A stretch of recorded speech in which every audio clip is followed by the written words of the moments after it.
criminal record included assault, burglary, and several disturbing reports from mental hospitals. In one report, Greenwood claimed he was a divine instrument chosen to purify the wicked by separating the flesh from the soul. Another report detailed his obsession with blood, specifically the idea that consuming or collecting it granted spiritual power. A search was launched, and within days, detectives found him. He was holed up in a crumbling, abandoned church on the outskirts of Los Angeles, a rotting structure that looked like something out of a horror film. The front doors were chained from the inside and the windows blacked out.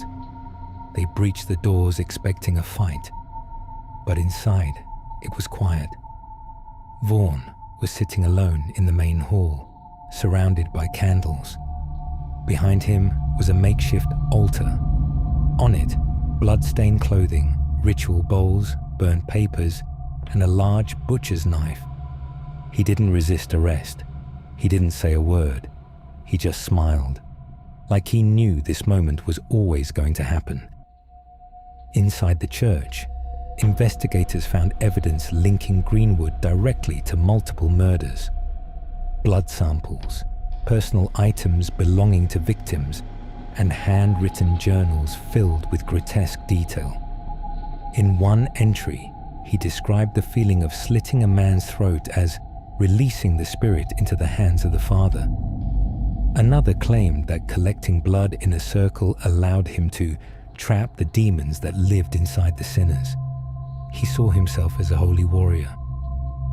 Every kill wasn't just an act of violence, it was to him a sacred duty. He believed the people he killed were marked by sin, and he was delivering them from evil. The case quickly made headlines across the country.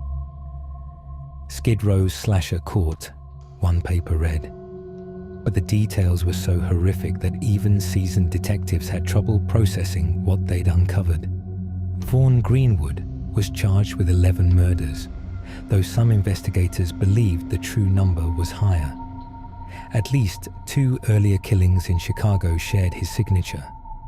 Another body, found in Bakersfield years before, matched his methods almost exactly.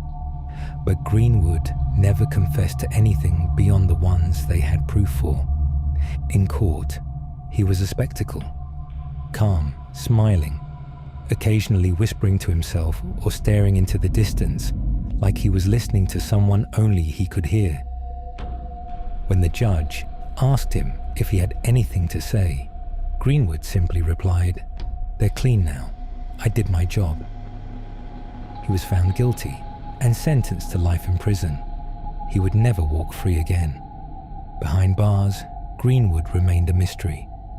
He rarely spoke to guards, never caused trouble, and refused all interviews.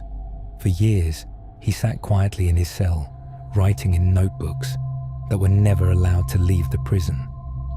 Some believe he kept performing his rituals mentally, replaying the murders in his head like holy sacraments. He died in prison in 2020, alone and forgotten. No visitors, no mourners. After his arrest, the killings on Skid Row stopped. The fear didn't. For the people who had lived through those years, the men and women who had huddled in doorways and slept with one eye open, the memory of the Skid Row slasher never faded. They had lived among death, unaware of how close it had come. Some of them knew Vaughn, not by name, but by face. The man who handed out odd drinks, the one who muttered to himself, the guy who smiled too long. To them, he had seemed like just another lost soul, but beneath that broken exterior was something else entirely. Vaughn Greenwood didn't wear a mask. He didn't hide in shadows or wear black robes.